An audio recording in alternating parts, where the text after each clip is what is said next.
Chef is in the building. Raekwon, once again, it's always a pleasure. Glad you came back to Carolina. Nah, you know what it is. You know I rep the Carolina. Yeah, you hold us down. First, before I even get talking, I just want to say for everybody, if you have not met Raekwon, I already know you know about his music, but this dude, to be a star at his level, he takes so much time. Like, I'm probably the 10th interview today, and last time it was more, it was 20, I was guilty.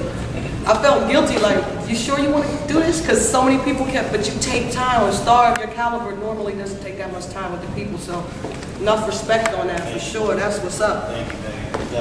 How you gonna have a Wikipedia on an album that ain't even dropped yet? Like, what part of the game is that? Man, that's some new millennium. Yo, that's some new millennium, but it's already, did you see, I tweeted you on, it's already full up. Like, that's so gangster. Yeah. I mean, to me, that's like... It's not even dropped yet. Everybody watching this is our website people, so y'all know what I'm talking about. You got a Wikipedia already? That's gang. Cha-ching. Okay, you know what that means. We don't need to buy the album. The posters of Bananas, Shaolin versus Wu-Tang. Tell me about it. How you come with the name and the name basically, well, it's a karate flick that's called Shaolin versus Wu-Tang. And basically, it's about two schools that's beefing with one another, but they come from the same spot. See, a lot of people gotta understand, like, Wu-Tang, we built our whole style and our whole representation based off of watching these karate movies. And this particular one right here is about drama within the crew. You know what I mean? A lot of people might not know that Wu-Tang was the rebellious fighters inside of Shaolin. You know what I mean? Because everything started from Shaolin. So if you sitting there and you saying, well, yo, you know, you from Shaolin, that means you a Shaolin monk that's dealing with discipline and loyalty and love for the land and blah, blah, blah. But Wu-Tang, they was the guys that got kicked out of Shaolin because of their ways on how they was moving. They was setting a bad name for the school, for the land. So they pushed them out of there. But at the same time, you know, some friends were still involved with Shaolin, you know what I mean? But make a long story short, it's just that the two schools is just going at it, you know what I mean? And they come to find out at the end of the day that they represent the same thing, you know what I mean? So, you know, just in a nutshell, the Shaolin side of me is the artist side of me, the kid that dreamed about being a hip-hop star, you know, the Wu-Tang side of me is just the family side, you know, everything that come with that, and basically they're fighting each other. But they still represent the same thing. Still union. Still union. I think a lot of people would know that because the majority of people around know about all of this because of Wu-Tang. So many people follow the art and just really in because of y'all. That's what's good. Okay, I was just mentioning, you just left here. What part of the game is that? You are like the Uber grinder. Like, you just dropped the album, which did phenomenal. And I was looking at the date, shouts to Big Brown, because he clarified that it was September the 8th. I knew it was 8th. I'm looking at the date like I thought it was a year, so it's not even been a year. What do you attribute that energy to, being able to put out this kind of heat, that back to back? Well, number one, you know, we gotta pay these bills and, you know, we gotta do what we gotta do. But like I said, for the most part, I'm just in the zone.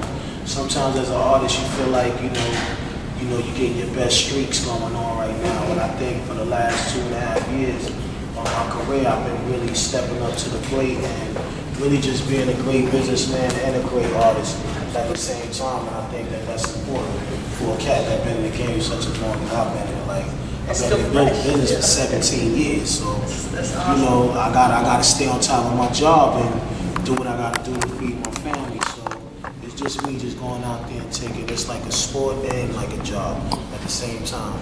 Yeah, a job that you love. That's what's up. No doubt. Yeah. And you're feeding an industry that's so hungry right now. So hungry. Yeah, just authenticism and just, you know, just hungry of goodness. So that's good. You got so many heavy hitters coming up on the album. When we were in the meet and greet, one of the people were like, yo, they were saying you and Nas is some of the best they like anything they do. And I said, well, he's on the album too. You got so many heavy hitters. Is there what's the next single? Well, you know, being that I'm in an independent situation, I kind of not like follow that tradition of singles, because my thing is I want the fans to call the single. Okay, they'll tell you. I don't want to call them because I've never been really good at picking the record for the radio and all of that. So I kind of like just throw what I may feel fits the criteria, because you know it's a different day in hip hop now. So to me, the rules have been broken in so many ways to where I feel like it ain't really no real. Set blueprint. Yeah, you know what I mean? So for me, I'm just trying to just throw out the music that I feel people is gonna love, and if y'all really love it, you know what I mean? Like right now, the rock and roll the rock and roll record is starting to take off, and a lot of people like that one. So that's y'all call it. They decide what it is. What your fans I don't want to decide decide what it is. I just want to continue to make that body of work that just you can stick it in, and you can stick it in, and you ain't gotta touch it. Okay, now you mentioned the fact you've been in the game damn near 2 decades. How have you been able, most artists do not, first of all, most artists don't even last a decade. Yes. A decade. But how have you been able, coming from where you come from, your background, not just in the industry, but in the streets, whatever, how are you able to go and really finesse this cyber stuff? Because you guys are you're deep online, you're deep. I think that's my new way of really just creating my brand and really exploding in today's society, you know what I mean? And I know at the end of the day that we built a strong brand that really people all over the world needed to get to. So my thing was, I can't sit here and worry about just 1 or 2 cities. I have to worry about the world getting this music. And to me, that was the transmitter for everything to be reached. You know, and we just stayed on top of it. You know, my younger brother, who actually works with me, he got me deep into the viral marketing thing, and he just showed me like how so many people got love for me, and that I needed to really acknowledge that, and that's all I did. And once I seen it and took a look and said, yo, you know what? Yeah, it's like, and like I said, for an artist such as myself, it's not really no A&R that really could guide us in the right way to making the right music and making the right business moves.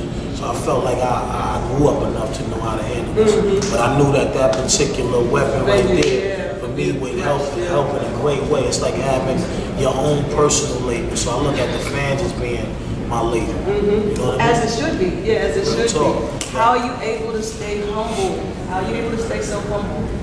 Just when you get money and you're doing the right thing, you want to be able to have the relationship solidify. You know what I mean? Like I said, I respect people who respect me, you know what I mean? And just trying to grow up, you know what I mean? Like before coming up 10 years ago, we were still wilding now, brother is able to really see what it is and go at it in a manly fashion now, not more like a young cat, like we just thugging, like that ain't what it's about. Thugging ain't getting you no paper. Thugging can help you take care of your family. Just being a businessman and respecting that, you still here is what keeps me grounded, you know what I mean? It's like, yo, fans still want a nigga, so I gotta sit there and respect that they, looking out for me. And at the end of the day, they help me feed my children. And when it comes to that, I gotta be humble. It's not hard. Now I'm hearing some underground rumblings. What's up with the movie? You got movie something going? What's going on with the acting?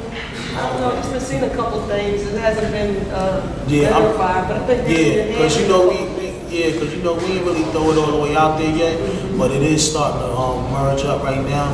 Yeah, when I was doing Cuban Links 2, I wrote a script with me and my guy, and basically, it was something that I felt like I wanted to really let the world know where I came from with hip hop.